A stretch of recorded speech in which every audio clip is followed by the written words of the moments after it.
I got pregnant with my daughter Emma at 18.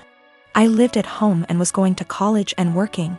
When I got pregnant, my parents kicked me out and I had to move in with my ex. I dropped out of school and quit my job to take care of Emma because my ex told me he would support me. When I was 22, he was 24, he graduated law school. He told me I had to move out because he wanted to find a wife. My parents had forgiven me, so I moved in with them. We didn't have a court order, but we split custody pretty much 25//75 with me having more time. When Emma was 6, he married his now wife. She couldn't have any more kids and wanted Emma and her daughter to be sisters. Over the next 3 years, Emma spent less and less time with me. She'd throw a fit if I tried to pick her up. They gave her things I couldn't. When she was 8, she told me she hated me.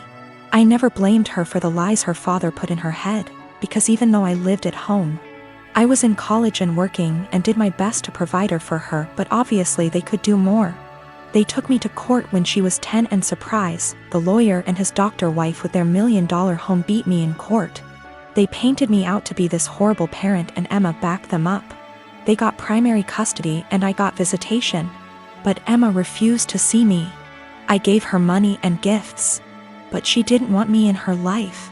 When I was 30, I met my husband. He is the most amazing man I have ever met. He's seen me struggle with this and been very supportive. He has a daughter Emma's age and a son who is 5 years younger. They lost their mom and were very welcoming and loving. They treated me like their mom. Emma made zero efforts to get to know my husband and stepkids. Emma and stepdaughter just graduated high school this past May. And my parents also recently passed and gave me their estate since I am an only child. I have decided to pay for my stepdaughter's entire college tuition and buy her a car, pay for an apartment. Emma contacted me a week ago and told me she missed me and wanted to see me. This shocked me, seeing as we haven't talked in a year.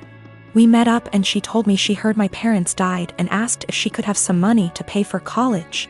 I was shocked and said, "Well, what about your dad and his wife?" She said, "My mom and dad want me to pay for this on my own to teach me responsibility, and I believe I am entitled to money. Seeing as you ruined my life," I was very hurt and told her, after years of ignoring me and telling me I am not your mother, you demand money from me. I am not your wallet. My husband is telling me what I did was right, but my ex is telling me I'm a piece of shit and I owe this to her. My stepdaughter feels bad and offered her college money because my daughter and her friends have been harassing her. I said, "Absolutely not, that is your money." Since my wife and I got married 3 years ago, things have been off. I know that people grow and change with time, but around our wedding, my wife changed drastically. She bleached her dark brown hair blonde right before the ceremony. And I honestly thought I was in the wrong church for a split second when she came down the aisle. We moved into our house right after the honeymoon, and she went into full domestic mode. We'd shared cleaning duties before, but once we moved into the house, she became insistent on doing everything before I could even get to it. Since this is our first house, I thought it was some kind of homeowner nesting thing, but it never stopped. Her hair color is none of my business, and I think most people would be happy not to have to clean. So I honestly didn't really think much of either of those things at the time. The big thing has always been how closed off she got after the wedding. When we were dating, she'd tell me long rambling stories about her feelings and rant to me when she was upset and all that. And I liked hearing about what was going on inside her head. After the wedding, that stopped pretty abruptly.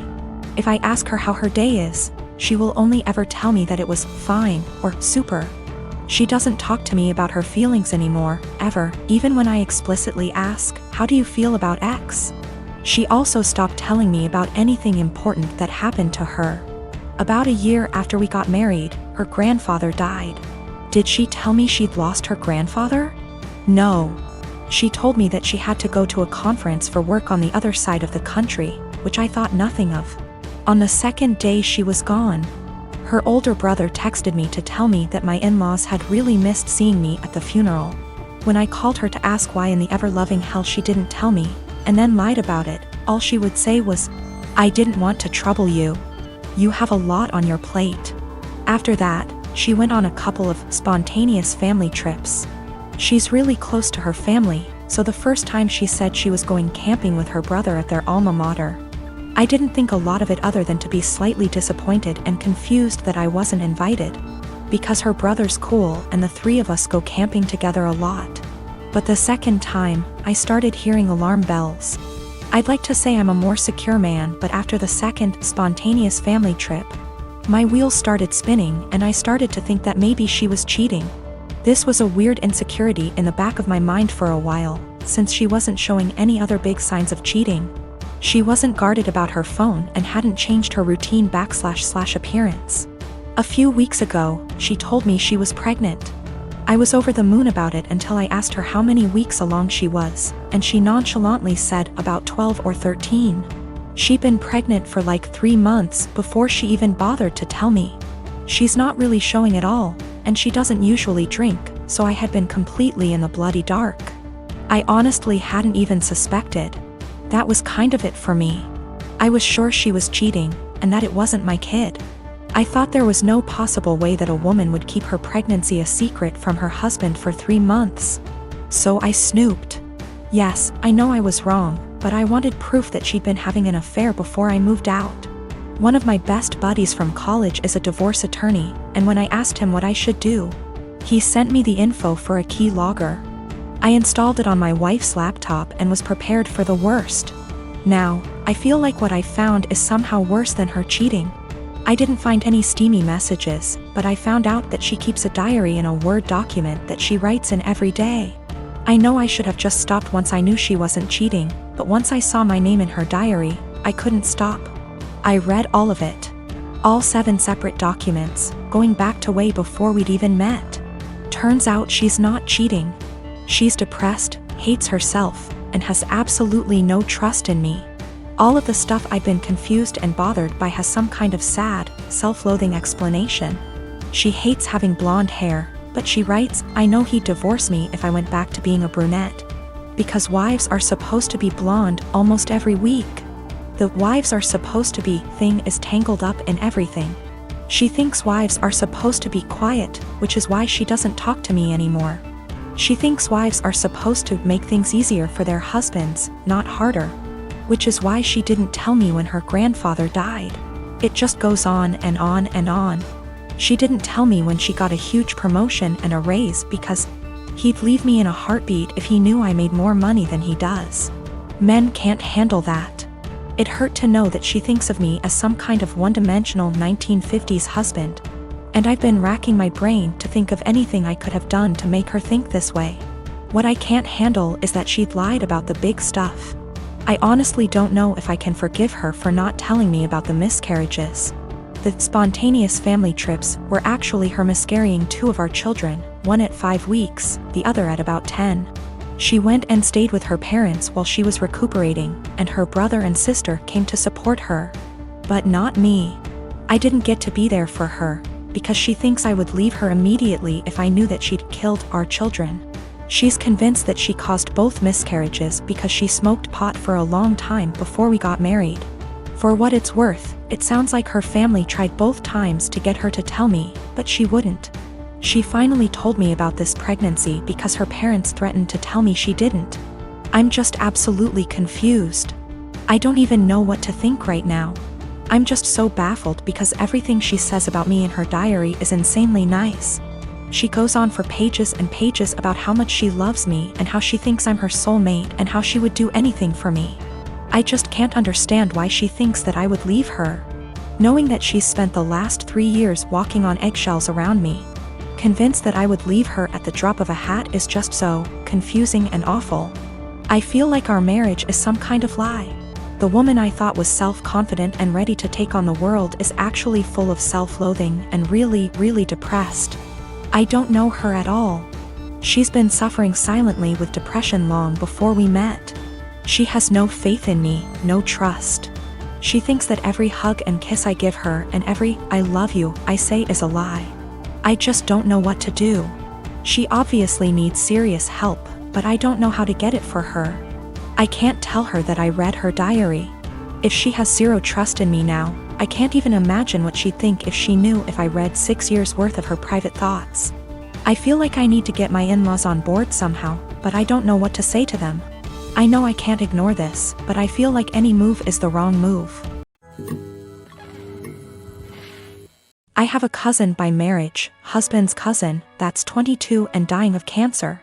It was always her dream to marry and be a mom, and now that's not going to happen. It's hard on everyone. She has a much older fiancé, 30 years, and they had a symbolic wedding so she could have the experience. They started looking for ways to get access to a baby that she could take care of and experience some level of child care that way. But with 2020 and ethics in general, there's not a lot of ways to do that safely. My husband and I have the first and so far only children of our generation, who are 10 months and 23 months old. I had hopes that it wouldn't happen, but her parents asked me if they could borrow my younger baby for a few weeks. The cousin and her fiancé would basically be play acting having a baby. Her parents would also join in on pretending. There would be photo shoots and everything. This makes me really uncomfortable. It's really creepy. I cannot understate how creepy I think this is. I know that her not getting to live her dreams is sad, but I don't think this is the answer. I'm worried it will be traumatic for my baby. She's almost a year old and will, well, notice that her entire family will just vanish overnight for what will seem like forever. She's also still nursing, and they don't really seem to care about this factor. I'm really worried about problems down the road. This is setting a dangerous precedent of my child living under other guardianship. Her parents will have time to get attached, and they could try to use that for familial pressure if not legally. Her fiancé is also a wild card in that regard. I said no, and my husband's entire family is hounding us about this because her time is running out and it's time sensitive. They say we're being selfish.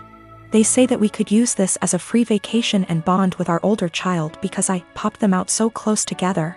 They want to compromise now by letting me come by a few times a day to bring milk.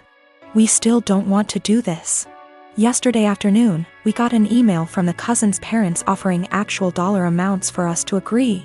We got enough from that to file a police report and at least get the threat in writing. We also had a call with my husband's parents and his siblings to basically clear the air. Apparently what they were telling people they asked for and what they were actually asking for were very different. Everyone on that call now had them blocked on social media except for mother-in-law, because of the cousin. 2 years ago my house burnt to the ground after being struck by lightning. Thankfully it was during the day, so our 3 kids were at school and my husband and I were at work. We lost everything, but we were safe. It took almost 11 months for the insurance to pay out. The insurance covered 1 month worth of hotel stays, but after that we were made to fend for ourselves, and the only option we had was to move in with my SIL. She tells us we can have her spare room and her office space. Since she used neither of the rooms and her stipulations was we needed to purchase all of our own food and pay her $100 a week. By week 3 all of that changed. She then decides we need to pay her $250 a week and we can only use 1 room. So all 5 of us were crammed into the smallest room she had, which was the size of a glorified closet space and didn't even fit a twin bed and a small dresser. So we lived out of trash bags and slept on the floor. For close to $1,000 a month some months, and still had to purchase all of our own food, despite her claiming my children on her food stamps. She also had no bills outside of her land tax, $450 a year, electric and heating oil, which she hardly ever filled. So we were essentially paying her so she could do leisure activities. It was the worst 8 months of my life. 3 months ago my grandmother decided that she wanted to go to assisted living after a fall and transferred the deed of her house to me, and basically said it was mine now. It is a 5-bedroom farmhouse. My boys insist on sharing a room, so we have 2 extra bedrooms. Well, my sister-in-law lost her house last month due to not paying her land tax for several years and asked if her and her stepdaughter could stay with us until they get enough money to move down south. I said sure, 1 bedroom, $800 a month, and you have to buy and cook all your food separately because my daughter is vegan. She looked at me like I had 10 heads and said that she and her stepdaughter should not be made to share a room when there are 2 extra rooms, and stated she cannot afford a rent of $800 while purchasing all of her own food on top of it. I said, neither could we, but we managed to cram 5 people into a glorified closet space while you were getting $1,000 and food stamps. Take it or leave it. She decided to leave.